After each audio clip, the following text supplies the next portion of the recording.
bienvenue à tous et à toutes. Je reçois beaucoup de demandes à chaque fois que je voyage en Turquie, à Istanbul, pour des conseils de lieux, où manger, où visiter, que faire et comment éviter les arnaques. C'est pour ça que j'ai décidé de vous prendre une petite vidéo et vous expliquer un petit peu quoi faire et comment s'en sortir ici. Où je vais avec vous mon expérience. J'ai fait mes études ici pendant 10 ans, collège, lycée, et je connais pas mal de coins assez sympathiques où je vais pouvoir vous partager tout cela. On commence tout de suite par Taksim, et ce que je ferai dans cette vidéo, on aura 3 compartiments, ce sera segmenté, où je vais parler plutôt des trucs où je m'y connais le plus et le mieux, c'est-à-dire la nourriture, la bonne bouffe, les lieux de visite, les lieux culturels sympathiques, mais également les points de vue où vous pouvez faire des très belles photos, vous poser, des terrasses, des rooftops, des trucs comme ça.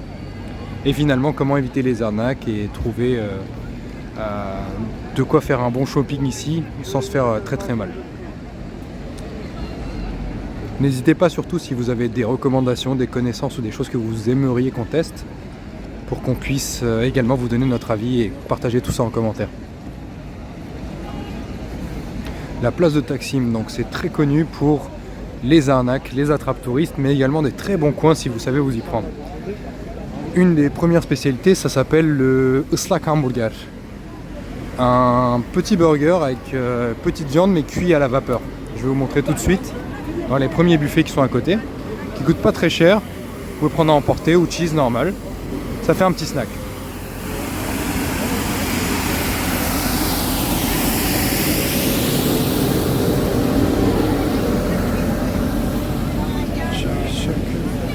Et voilà, ce sont ces petits burgers là qui sont les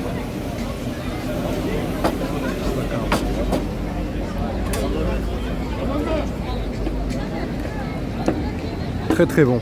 Là vous pouvez voir la foule. Ici vous avez des très bons endroits pour prendre des super desserts authentiques et délicieux. Une des plus connues, ça sera celui-ci, donc le Taksim Sütiş, qui est juste là. Très sympathique, très bon et avec beaucoup de variétés. Ils font également leur propre kebab. Vous avez différentes variétés. Vu que c'est la saison, là ils font un dessert à base de citrouille ou courge, des baklavas. Il y a différents goûts, il y a pistache, il y a noix, noisette, etc. Là vous avez full pistache, c'est en général le plus cher mais le meilleur, le plus léger on va dire.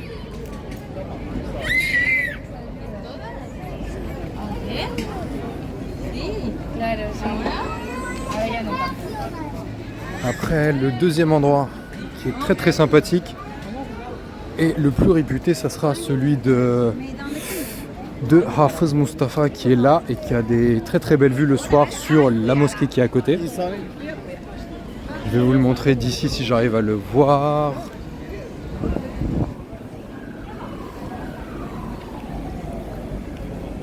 Ah oui, là vous voyez le petit bâtiment coloré en noir sur plusieurs étages, 4 étages. Donc tout en haut vous pouvez fumer. Il est strictement interdit de fumer en intérieur en Turquie bien sûr. Et c'est pour ça qu'il y a beaucoup de balcons ou d'aération. Donc le Hafız Mustafa qui est exceptionnel. Je vais vous recommander également le dessert le plus subtil pour vos petits palais. Celui qui est à base de pistache et de crème. Je vous montre ça de suite. On va faire un petit tour. Hop. Et là vous avez de très belles petites boîtes que vous pouvez prendre à emporter également.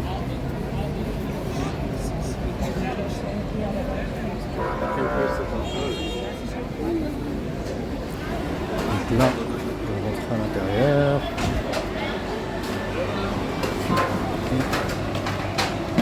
Et juste ici.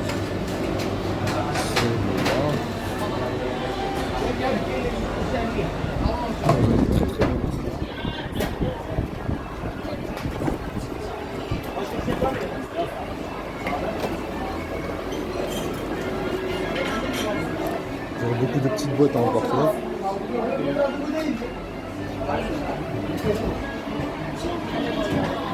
Et là, c'est les lokoums de différentes variétés. Vous pouvez voir pistache, noisette. Les blancs, c'est plus sucré comme du nougat. D'autres avec différentes flavors.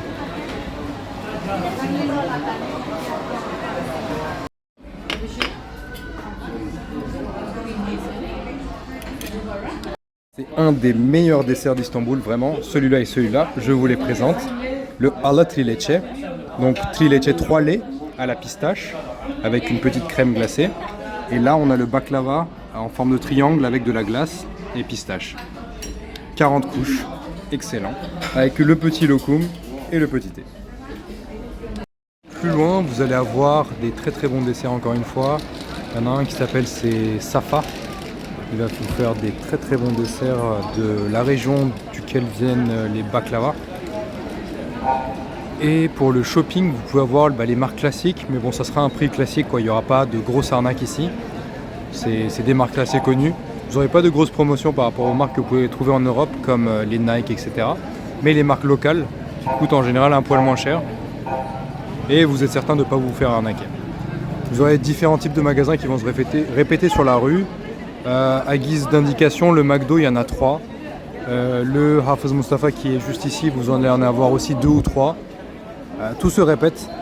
Mais si vous continuez tout droit, vous allez tomber sur la tour Galata, que je vous mettrai plus tard dans la vidéo également, qui est un des monuments à faire. Et sous lequel vous avez les fameux restaurants où ils mangent les San Sebastian. Donc c'est un cheesecake recouvert de chocolat, quoi.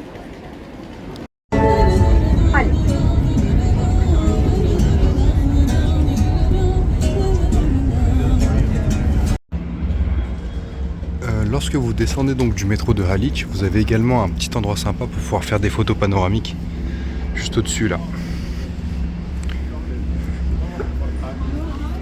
Hey, ça fait. Vous voyez déjà tout le monde. C'est quand même très apaisant de pouvoir regarder la mer tranquillement, avec un petit thé et de la bonne bouffe.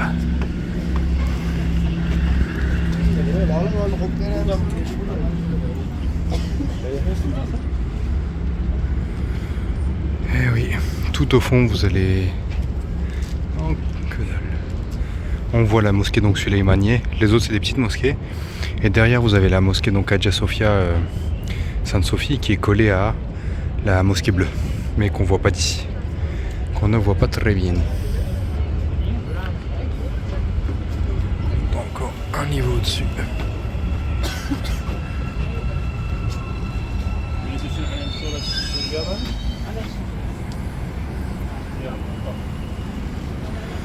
Et vers là-bas, vous avez également quelques points de vue sympas. Il y a la colline de Pierre Loti avec un café très sympa.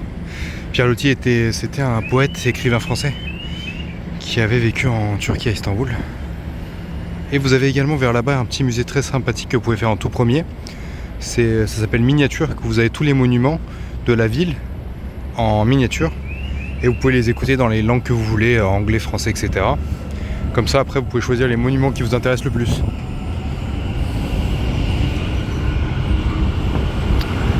Et ça, c'est le métro.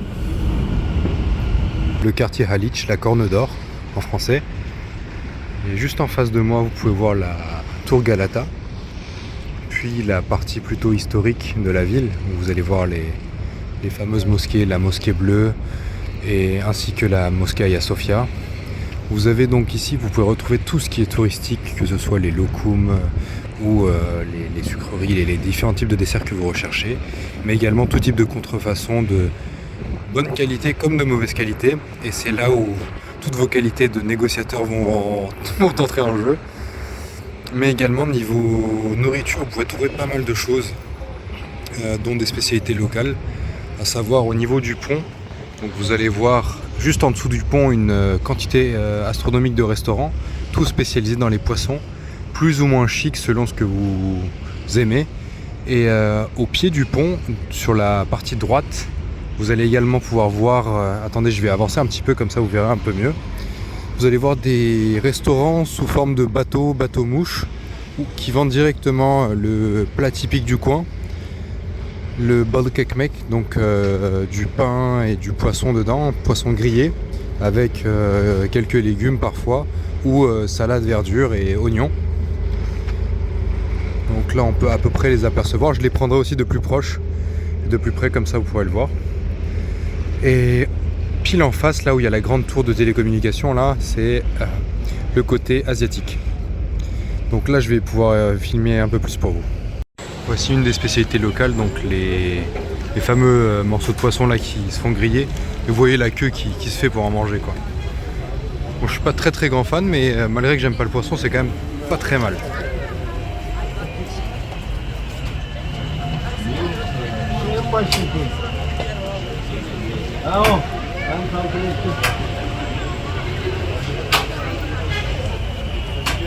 Ce qui est assez sympa, c'est qu'ils sont quand même assez propres.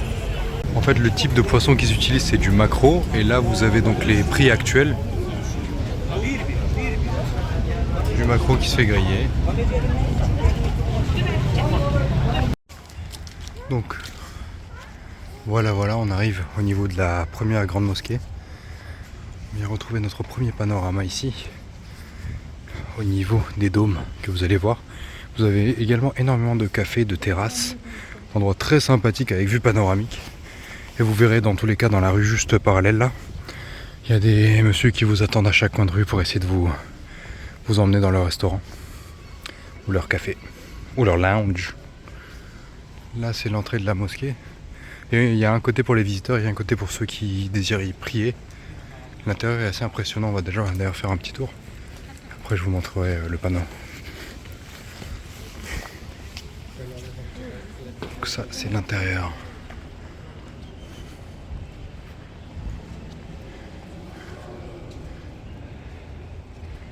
Voilà. Ça c'est les horaires de visite. Bien sûr aux heures de prière c'est ouvert jusqu'à la prière du soir. Et là on avance vers le panorama. C'est vraiment très apaisant comme vue parce que vous avez les deux côtés, côté européen et asiatique. En pleine journée, belle météo aujourd'hui. Pour un jour d'hiver, je vais quand même passer par la route. Essayez de rester civilisé. Voici le fameux panorama. Vous pouvez admirer la beauté de toute la ville. Et juste derrière, vous avez la mosquée, donc Süleyman Aliye, au nom du sultan qui s'appelait Sultan Süleyman. Je vais vous faire un petit zoom sur le pont. Et vous avez également l'autre point de vue là qui est à peu près à ce niveau-ci, juste au-dessus de mon doigt où il y a la grande mosquée de Çamlıca. Excellente vue. Bon, juste au niveau des coupoles derrière, vous pouvez voir les terrasses, vous pouvez prendre petit déj classique à la turque avec plein de variétés, ou des cafés, thé, etc. Ou des dîners directement. Et sur ce côté-ci, vous pouvez voir la tour Galata. Là, juste là. D'ailleurs, une idée donc de trajectoire, c'est juste derrière, vous avez la rue Taksim Istiklal. Vous pouvez suivre donc la tour Galata, puis donc descendre au niveau de Karaköy, où là-bas vous avez un très bon coin pour prendre des desserts, qui s'appelle Karaköy Gül Ordu, qui fait les meilleurs. C'est un peu cher par rapport à la normale, mais c'est les meilleurs. Vous ne serez pas déçus, puis prendre le pont et venir côté historique. Après, vous pouvez également prendre au niveau du pied, là où il y a les ferries, pour passer en face, côté Asie, côté Kadıköy ou Üsküdar. Et là, on va descendre et aller marcher vers le Grand Bazar. Donc là, on est très proche de l'entrée du Grand Bazar et tout ce qui est assez touristique. Le conseil numéro 1 pour éviter de se faire arnaquer, c'est de ne pas trop acheter à l'intérieur. Et de commencer déjà à l'extérieur, par exemple, pour se faire une idée du prix. Là, vous avez le café classique turc, donc, qui est fait dans le sable et avec une sorte de verre ou de cafetière en cuivre. Et je voulais en acheter un, mais plus pour boire directement mes boissons. Je suis venu chez ce monsieur-là qui les vend à 3 fois moins cher qu'à l'intérieur. Là, ici, il me l'a fait pour 100 balles, alors qu'à l'intérieur, ils vont te dire 300 voire 400.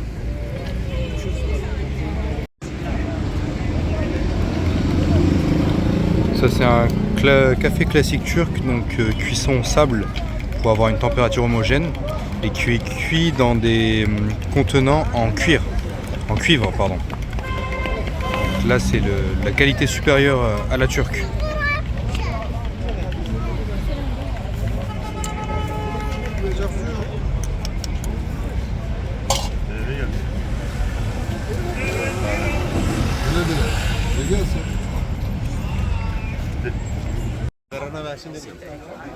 Oğlum benim para. Gel. Gel. Bir de ablamdan geldi birisi.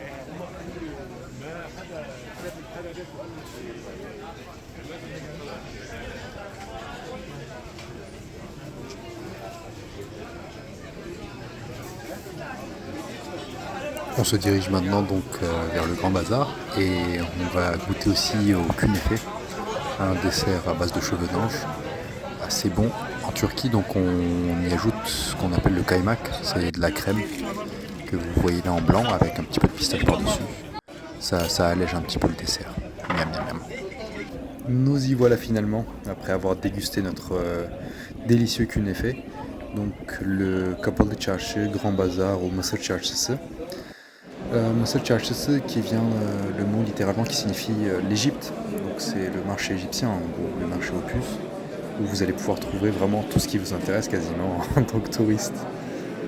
Des contrefaçons, de la bouffe, vraiment tout et n'importe quoi et à différents niveaux de qualité quoi. Les plus mauvaises contrefaçons jusqu'aux meilleures et le prix va changer, c'est là que vos talents de négociateurs vont entrer en jeu. Ce qui est assez charmant et plaisant à voir, c'est les vitrines et tout qui est très très bien rangé, assez propre. Que ce soit les épices, moi qui m'impressionnent, les montagnes d'épices, de thé, de différentes gammes de thé également, les desserts, tout type de baklava.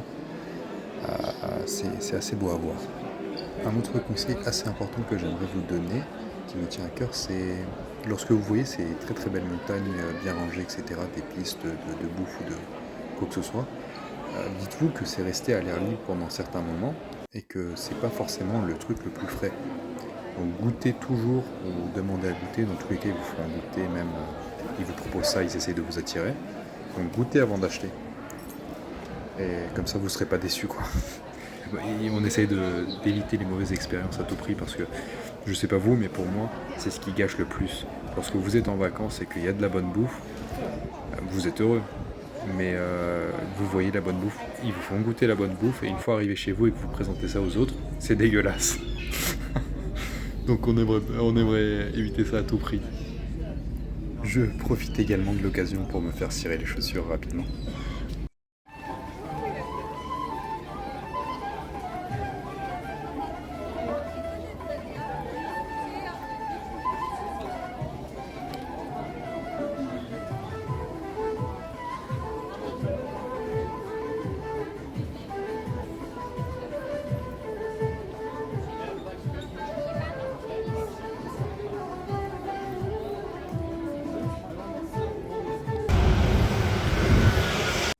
Je vous présente maintenant un restaurant très authentique qui n'a qu'une seule spécialité, le kavurma, la viande mijotée. C'est de la viande de veau qui vient avec du riz ou du boulgour et également quelques condiments, oignons, piments et quelques tomates. Très très simple mais une recette qui ne change pas, une saveur unique, pas très loin du Grand Bazar. Ce qui conclut donc notre première journée les amis, j'espère que ça vous a plu. On attaque donc la deuxième journée avec un super petit déjeuner. On va retrouver dans ce déjeuner donc une omelette, des concombres, tomates classiques, de la confiture, quelques mezés, des olives. Sans trop tarder, on attaque tout de suite la deuxième destination. Oh là là, regardez comment c'est beau. C'est exceptionnel. Il s'applique. Il le coupe en douceur. C'est poétique, c'est poétique.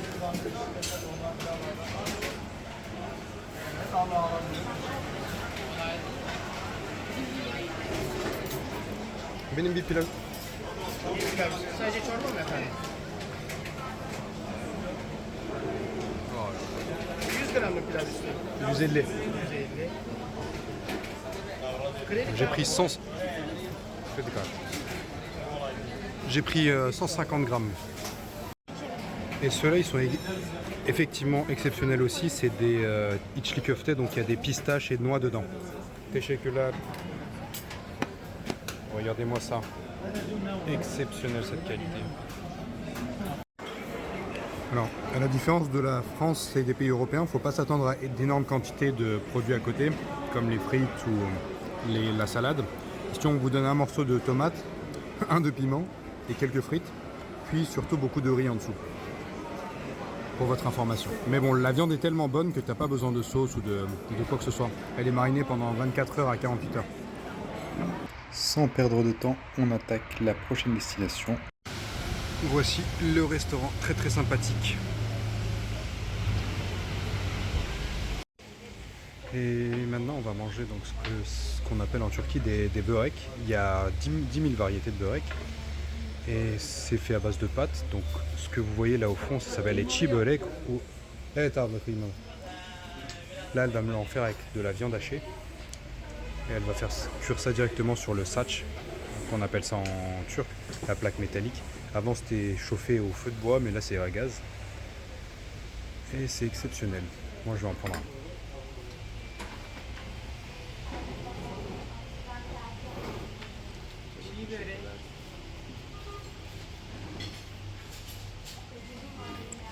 Et cela, pardon, donc c'est fait à l'huile. Donc ça ressemble à peu près à ça. Et à l'intérieur, normalement, on va retrouver un peu de viande hachée, si j'arrive à le couper. C'est absolument délicieux et tout chaud, sorti de l'huile. Ceux qui font sur le saç là-bas, je m'excuse, c'est des gözleme.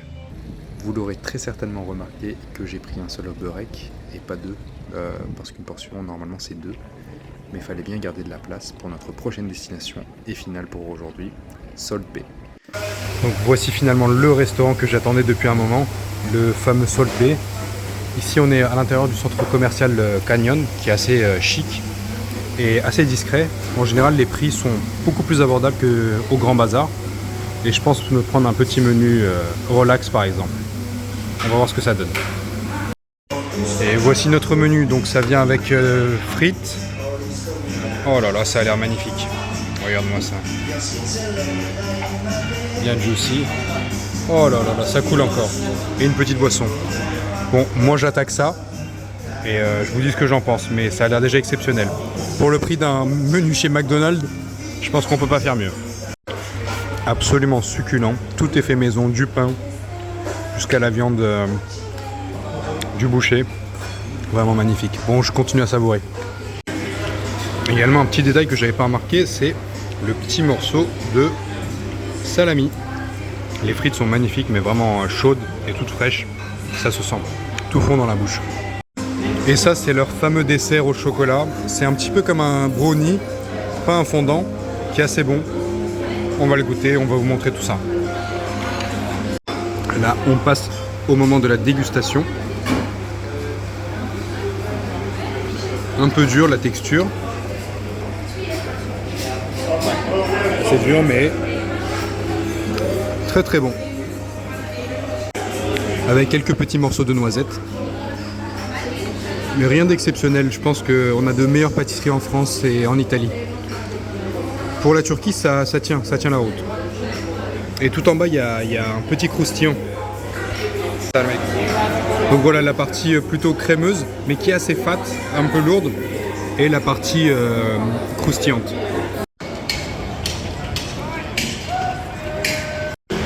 Vous avez également ce type de restaurant qui est assez populaire, vous en trouverez un petit peu partout, où il y a énormément de choix, de soupes et de spécialités locales.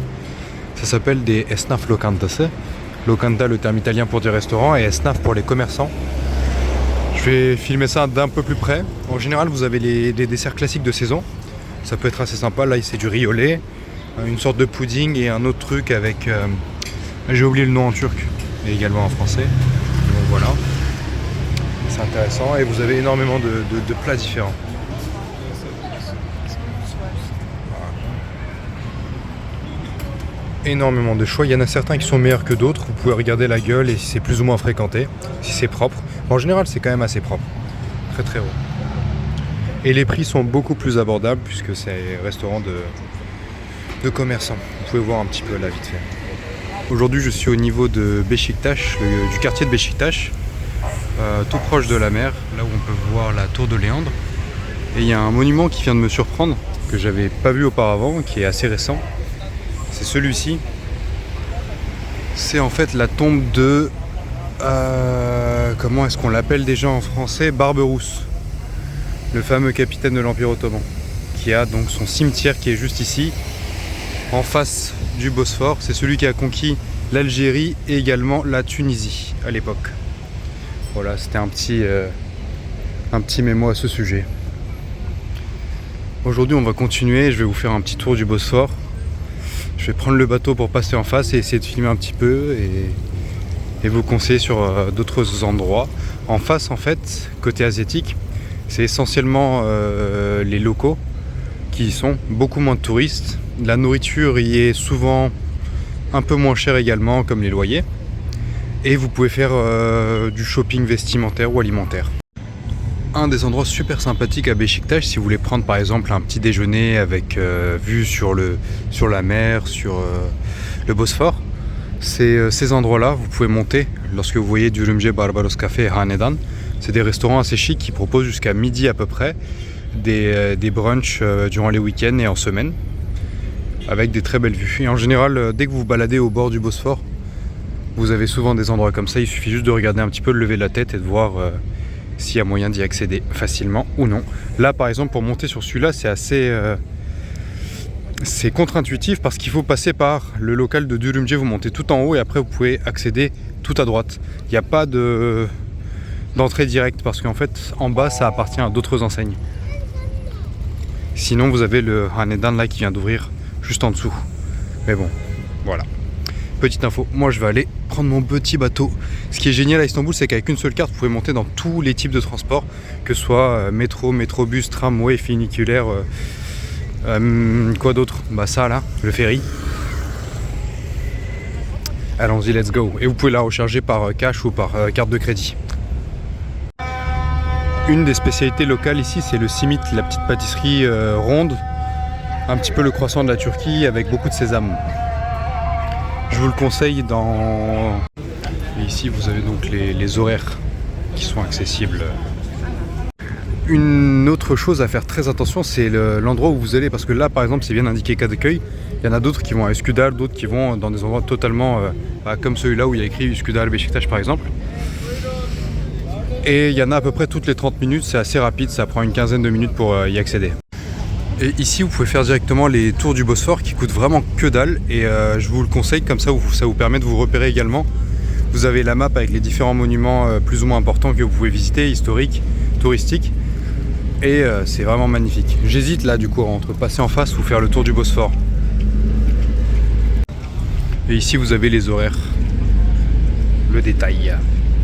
Et voici, là vous pouvez voir la vue pour ces très charmants restaurants en haut.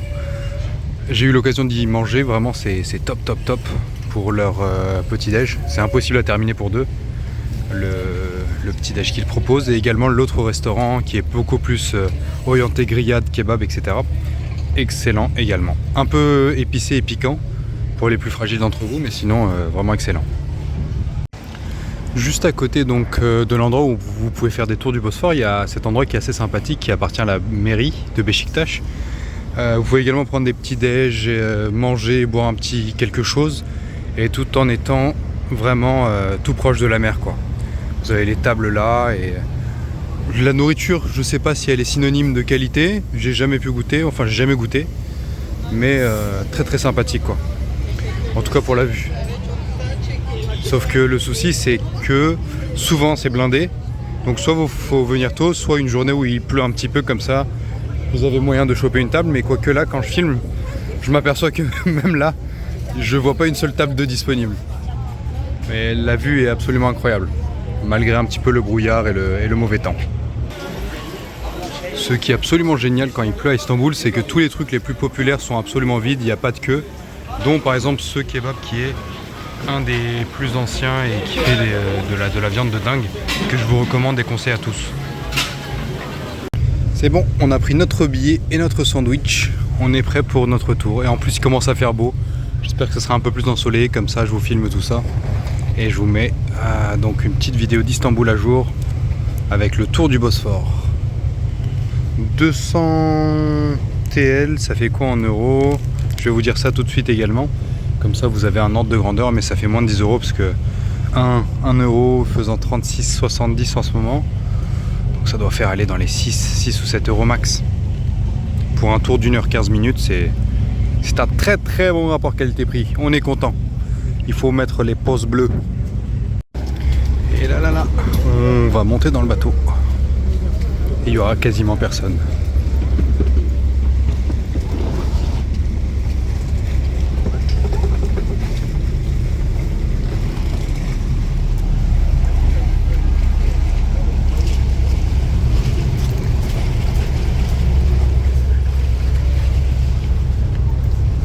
Ah, il y a quand même un peu de monde, mais bon, ça va.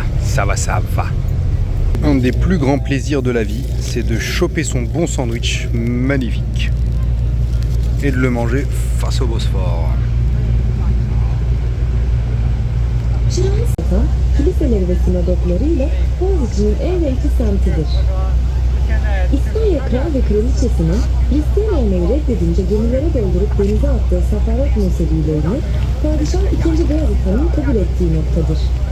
Gün sokak kahvelerinin, restoranların, butik ve sanat dükkanlarının, hafta sonlarında ise el sanatlarını sergileyen sokak satıcılarının renklendirdiği Ortaköy, ayrıca caz müzisyenleri, artistler ve gençlerin bir araya geldiği popüler bir mekan haline gelmiştir.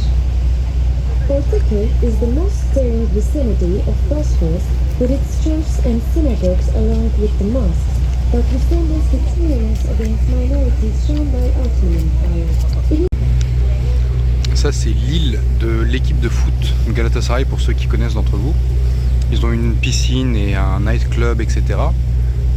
Ils restent fermés en hiver, mais en été, etc. Il y a des très bonnes activités à faire. Je crois que si je me trompe pas, c'est accessible aussi aux particuliers. Alors ici, c'est assez joli, c'est les petites marinas, etc. Mais la belle vue, c'est ce qu'on va retrouver derrière.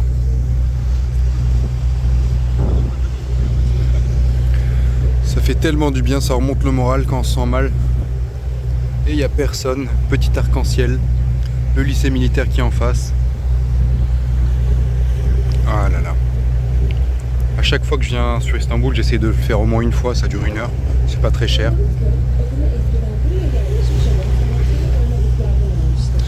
Arnavutköy, c'est le village des Albanais littéralement. Moi, elle vous le dira en anglais dans tous les cas.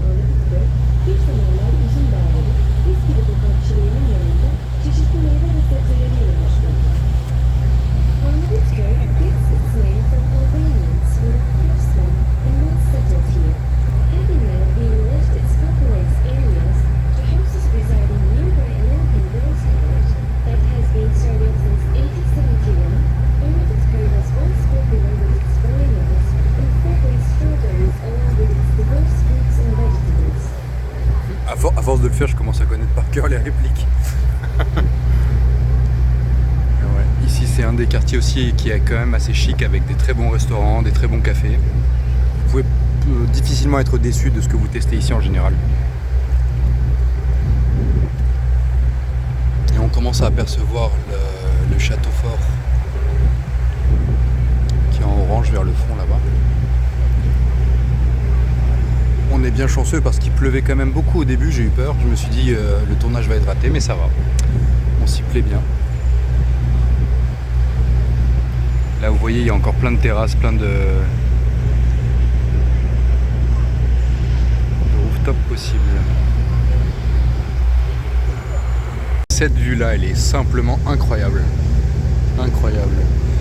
Quand on compare à la Seine bien polluée, dégueulasse. Ça fait plaisir. Il y a même quelques fous de temps en temps qui viennent nager là. Mais le courant il est très très fort. Il faut être un nageur bien aguerri pour pouvoir oser plonger là-dedans.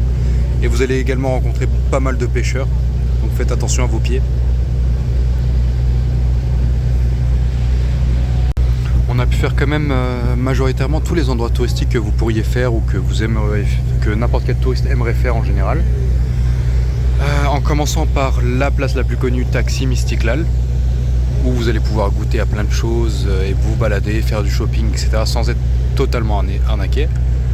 Puis on est parti vers la Corne d'Or Haliç, le Grand Bazar, le Mısır Çarşısı, donc le marché aux puces ou un truc comme ça, on peut le traduire, pour finalement faire un petit tour du Bosphore et se détendre.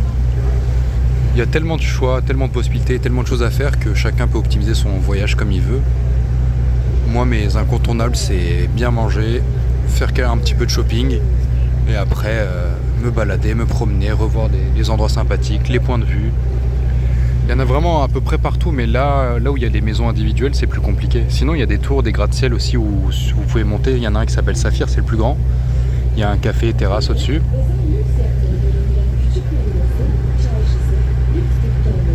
Ici, c'est Bebek, le quartier chic. D'ailleurs, il y a un des plus beaux Starbucks, je crois que c'est celui-là, là au fond en vert, qui est sur plusieurs étages. Vous avez un panorama sur le Bosphore pendant le jour et la nuit, incroyable vue. Et d'autres restaurants et cafés à côté également. Vous avez également plus de temps qu'un touriste lambda. Tout au long du Bosphore, vous avez des pistes cyclables ou des parcours pour courir, pour marcher, pour se balader, très sympathique. Vous pouvez également louer des vélos. Je crois que la ville d'Istanbul proposait des vélos classiques et électriques un peu comme en Europe, mais je suis plus certain parce que j'en ai plus vu beaucoup. Sinon, il y a également les trottinettes. Via une petite application un petit peu comme Lime ou Uber, Bolt, etc. Donc ça reste à faire. Ah bah le château est actuellement en restauration, donc ce sera pas possible, ça sera pour une prochaine fois. Mais c'est également à faire. Et si je me trompe pas, il y a également des concerts qui étaient donnés à l'intérieur. Donc comme ambiance, je vous laisse imaginer. On approche donc là du deuxième pont. Et il y a le troisième pont qui est juste après, mais je pense pas que le bateau, le tour ira jusque là-bas. Il est principalement utilisé pour les transports d'autres, tout ce qui est marchandises et commerce. J'essaie de vous filmer ça.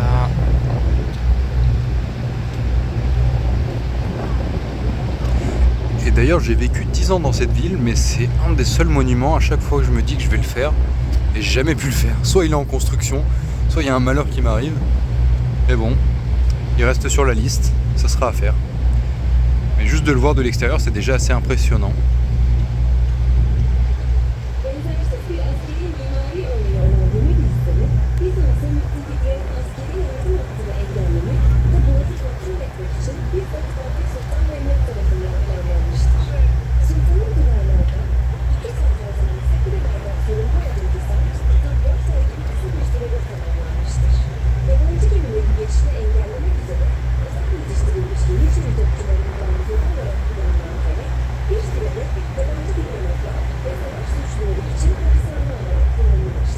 Il a également servi en tant que prison.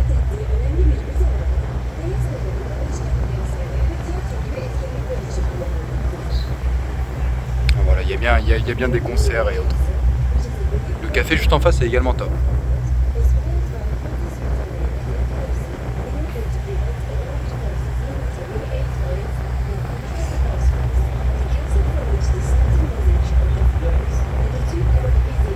Ah, c'est dommage. Le bateau ne va pas avancer plus loin vers Tarabya qui est qui est vraiment très mignon, très charmant. On va faire demi-tour ici. D'ailleurs, pour l'info, donc là vous avez la première partie du château qui permettait de contrôler le Bosphore avec la partie qui est juste derrière. Ici. Pour également partager avec vous le plan parfait pour les petits touristes qui viennent pour aller 4-5 jours, une semaine.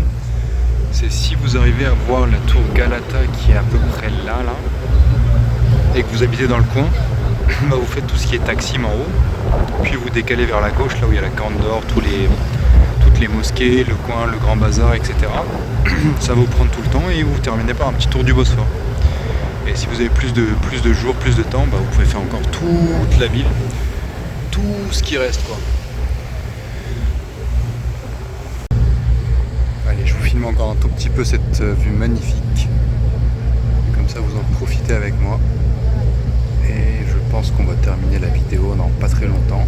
N'hésitez pas si vous avez des conseils, des recommandations, des lieux qui vous ont plu, déplu, des endroits que vous recommandez. Likez, publiez, partagez. Et merci d'avoir regardé la vidéo.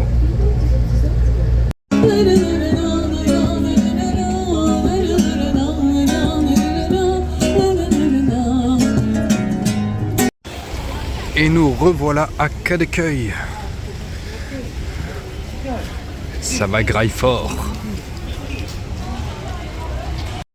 Kadıköy, c'est vraiment l'endroit pour tous ceux qui ont le diabète ou qui veulent avoir le diabète. C'est incroyable. Il y a tout ce qu'il faut quoi. Olursak geliriz. Teşekkürler. Ils sont en train de préparer donc le type, comme on fait un petit peu dans les Balkans quoi.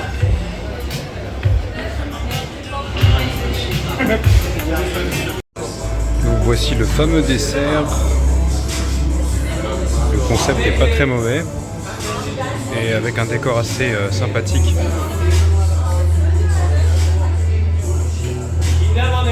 On va goûter cette délire. Ce qui est super sympa, c'est qu'il y a également une boule de glace et des fraises et des fruits, donc du chocolat, plus crème chantilly. La pâte est un peu dure mais croustillante, très très bonne. Là on voit bien la glace, la crème chantilly ainsi que les morceaux de fruits. La pâte n'est pas exceptionnelle, croustillante, mais bof.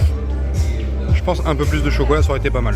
Et maintenant, on vient tester ce qu'ils appellent ici İzmir Bomba. En gros, c'est de la pâte avec du chocolat dedans, où vous avez au café différents goûts possibles.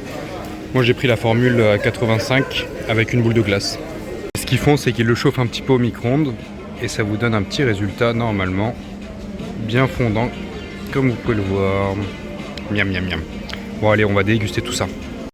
On se retrouve pour dire au revoir et pas d'adieu bien sûr pour cette ville dans le nouvel aéroport d'Istanbul qui est gigantesque et qui est pas mal automatisé, c'est assez agréable d'y circuler. Et par contre je vous conseille très vivement de manger à l'extérieur et pas à l'intérieur. Ça coûte une blinde, mais vraiment une blinde. Et tant que c'est pas du liquide, dans tous les cas vous pouvez le faire passer sans souci. Et sur ce, je vous souhaite un bon visionnage sur YouTube et on se retrouve dans une autre vidéo j'espère.